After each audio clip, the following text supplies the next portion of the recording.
Olá pessoal, agradeço o convite da Escola da AGU para gravar essa apresentação.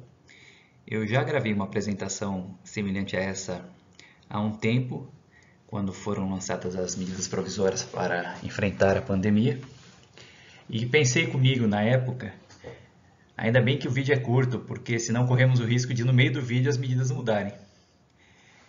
Não foi no meio do vídeo, mas as medidas mudaram. Teve medida provisória não convertida, medida provisória alterada, teve até medida provisória revogada. Então eu tive que fazer um vídeo novo, espero que esse dure mais algum tempo, para explicar aí a situação envolvendo as medidas provisórias, principalmente as que se relacionam com emprego e renda.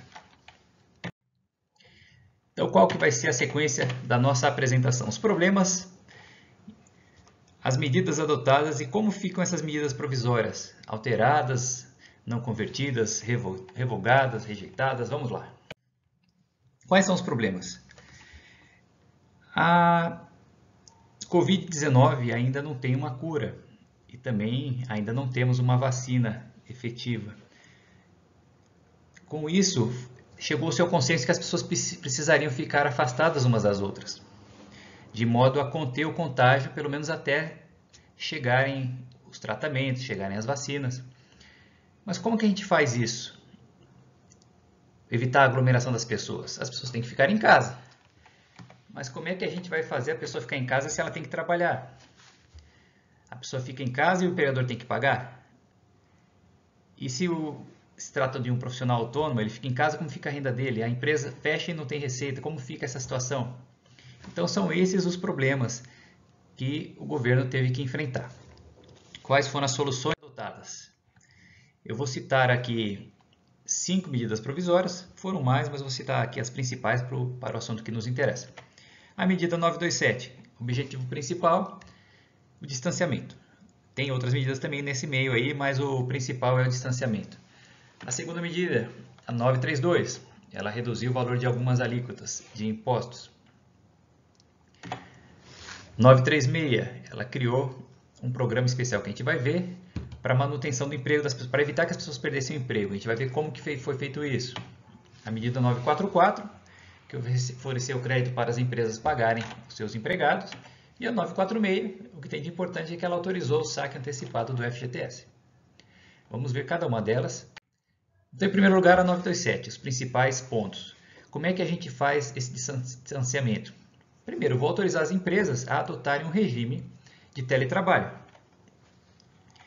A segunda coisa que pode ser feita, fazer a pessoa não trabalhar. De que forma? Eu antecipo feriado, antecipo férias. Eu também posso autorizar um banco de horas especial mais simples de ser firmado por simples acordo individual. Eu suspendo os exames médicos para evitar que aquela pessoa tenha que sair de casa para se examinar. E eu também autorizo uma suspensão do contrato para que o empregado faça um treinamento nesse período. Outras medidas também que estão nessa medida provisória. Foi concedido mais prazo para recolhimento de FGTS. Autorizou a prorrogação de jornada de profissionais da área da saúde, porque vão ser muito demandados nesse período. Foi criada uma presunção de que se as pessoas se contaminarem com a Covid-19 nesse período, não será considerada doença ocupacional. Houve também autorização para que os empregadores pudessem prorrogar novas normas coletivas vincendas ou já vencidas em um certo período. E também, o que tem de importante nessa medida provisória, antecipação do abono anual do INSS. Vários pontos dessa medida provisória foram questionados no STF, quanto à validade deles. Teve até alguns pontos foram até revogados nesse meio do caminho. O fato é que a medida provisória não foi convertida em lei, ela perdeu a eficácia. E como fica a situação? A gente vai ver no final como é que fica essa situação. Segunda medida provisória importante, a 932, ela reduziu a alíquota de contribuições dos serviços sociais autônomos, o Sistema S, por exemplo, SESC, SENAI, SENAT, esse tipo de coisa. No período de 1º de abril a 30 de junho. Então, nesse período, o empregador paga uma alíquota menor. A ideia é ter mais caixa para a empresa, porque sabe-se que a empresa vai ter uma redução de receita nesse período, porque teve que fechar, as pessoas estão em casa, etc. Essa medida foi convertida em lei. Porém, na hora de converter em lei, em vez de reduzir o tributo de abril a junho, antecipou-se para maio. Quer dizer, em junho teria um aumento de tributo. Ocorre que ia ser um aumento retroativo. Então isso não pode, né? Então foi vetado esse artigo do benefício. Então perdeu-se tudo. Como fica essa situação? Essa é a questão. Veremos no final. Terceira medida provisória, a 936, criou o Programa Emergencial de Manutenção do Emprego e Renda. Qual que é a ideia do programa? Autorizar o empregador, já que ele vai ter uma receita menor, eu reduzo a jornada e o salário do empregado. Já que eu tenho menos dinheiro para pagar salário, então com salário menor eu consigo pagar. Assim eu evito de mandar o empregado embora. Também autoriza suspender o contrato. Se for levar a ferro e fogo, se a gente for apertar um pouco, dá para simplesmente falar que é redução de jornada e salário. A suspensão seria uma redução de 100% da jornada, com suspensão do salário também de 100%. Mas vamos ver como fica.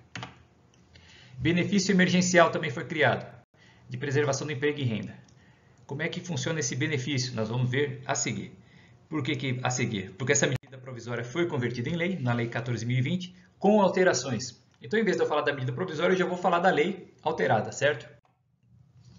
Nessa lei autorizou-se redução de 25%, 50%, 70% ou 100%, que é a nossa suspensão. Então, eu chamei tudo de redução, para facilitar o entendimento.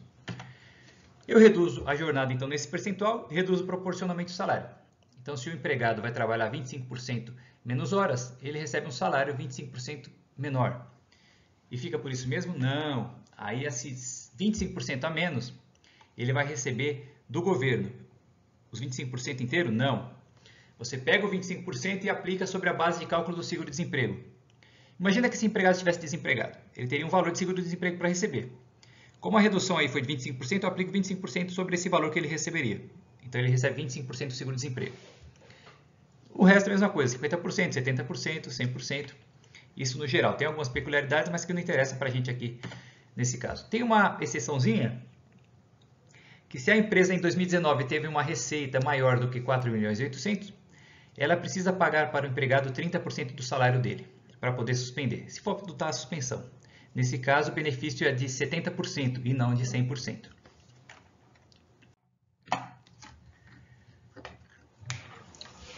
Além do benefício, o empregado pode receber uma ajuda do empregador, ou seja, o empregador paga aquele salário reduzido, o empregado também recebe o benefício do governo e recebe uma ajuda do empregador, mas sem natureza salarial. A ideia é criar um incentivo para o empregador pagar esse valor a mais, porque sobre ele não vai ter encargos, por exemplo, contribuições para o INSS. O empregado, nesse período de redução, ele ganha estabilidade. Vamos supor que a redução durou por um mês. Então, desse mês ele tem estabilidade e por mais um mês ele tem estabilidade também. Ou seja, pelo mesmo período que ele ficar com aquele regime especial, ele vai ter o mesmo período depois de estabilidade. Se houver a rescisão do contrato nesse período da estabilidade, o empregador tem que pagar uma indenização. Essas reduções, essas suspensões podem ser feitas por acordo individual em alguns casos. Então, se o empregado tem salário até 2090 e o empregador tem receita bruta superior a 4.800.000 em 2019, pode ser feito por acordo individual. Se o salário é de até 3.135 e o empregador tem receita igual ou inferior a 4.800.000 em 2019, também pode ser por acordo individual. Se o empregado tem nível superior e salário superior ao dobro da maior aposentadoria do INSS, hoje isso daí está equivalendo a R$12.000. Então, o empregado com mais de R$12.000 de salário pode firmar acordo individual para fazer essa suspensão ou essa redução. Outros dois casos, para as reduções de 25% também pode ser por acordo individual. E redução ou suspensão quando não há redução da remuneração do empregado. Isso aí já considerando o salário dele como benefício e aquela ajuda compensatória. Eu somo tudo, se não houver redução de valor, comparando com o salário anterior, pode ser feito por acordo individual. A medida provisória 944, ela cria o Programa Especial de Suporte a Empregos. A ideia dela é criar um crédito para pagar folha de pagamento. Como essa medida provisória foi convertida em lei e também houve alterações, eu já vou tratar da lei. Como funciona esse programa? Pode pagar 100% da folha com esse crédito, inclusive verbas rescisórias relativas a esse período. Embora seja 100% da folha, embora seja para abranger todos os empregados, o crédito é limitado a 2 salários mínimos por empregado. As empresas precisam se enquadrar numa receita de 360 mil a 50 milhões em 2019. E nesse período do financiamento, há uma estabilidade do empregado, que dura no período do financiamento e mais 60 dias depois que é liberada a última parcela. Se houver rescisão nesse período de estabilidade, a dívida se vence antecipadamente. A medida 946 é aquela do FGTS, que poderia ser sacado, ela não foi apreciada e perdeu a eficácia. Então vamos falar como ficam essas medidas provisórias. Vale lembrar que pelo artigo 62 da Constituição, as medidas provisórias elas são editadas em caso de relevância e urgência. Nesse caso não havia dúvida que havia relevância e urgência, tinha que ser tomadas medidas rápidas, não dava para esperar o Congresso fazer as leis. Então foram editadas essas medidas. O que acontece quando elas não são convertidas em lei? Olha o que diz aqui o parágrafo 3º do artigo 62. As medidas provisórias, ressalvado o disposto nos parágrafos 11 e 12, perderão a eficácia desde a edição, se não forem convertidas em lei no prazo de 60 dias, prorrogável nos termos do parágrafo 7º, uma vez por igual período, devendo o Congresso disciplinar por decreto legislativo as relações jurídicas delas decorrentes. Então, a medida provisória não foi convertida em lei. As relações surgidas naquele período têm que ser reguladas pelo Congresso Nacional, por decreto legislativo. Mas, em princípio, perde-se a eficácia desde a edição da medida provisória. Parágrafo 11, que são aquelas exceções. Se não for editado o decreto legislativo, até 60 dias após a rejeição ou perda de eficácia, a medida provisória continua regendo aquelas relações que surgiram no seu período de vigência. Além disso, se a medida for convertida, mas com alteração do texto, aquele texto anterior continua regendo as relações até essa conversão. Como ficam então os casos que nós vimos?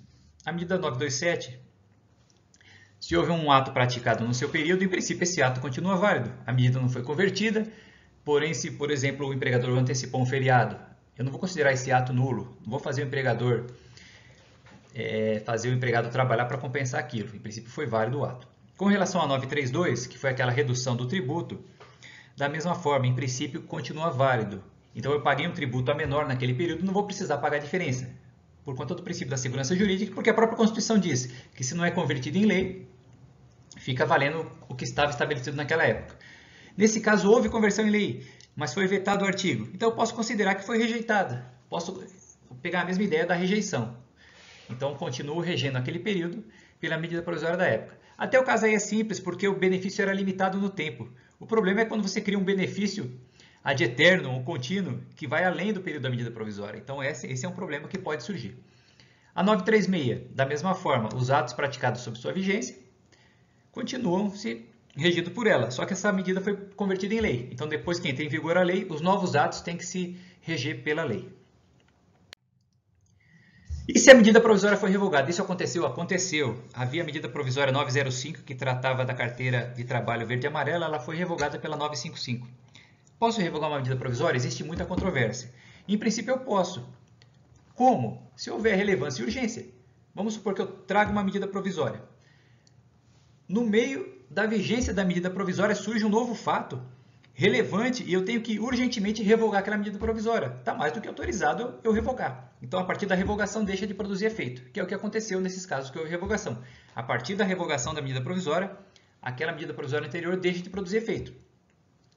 Só que, em princípio, todas as medidas provisórias, inclusive a revogadora, também tem que ser submetida ao Congresso, porque é a regra da Constituição.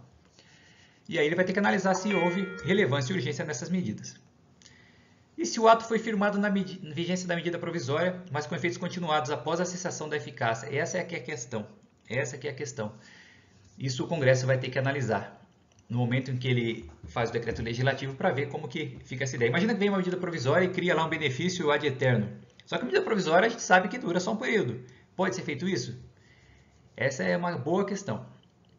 É uma boa questão porque você vai estar comprometendo orçamentos futuros. Então, isso é uma questão que não tem resposta ainda definitiva.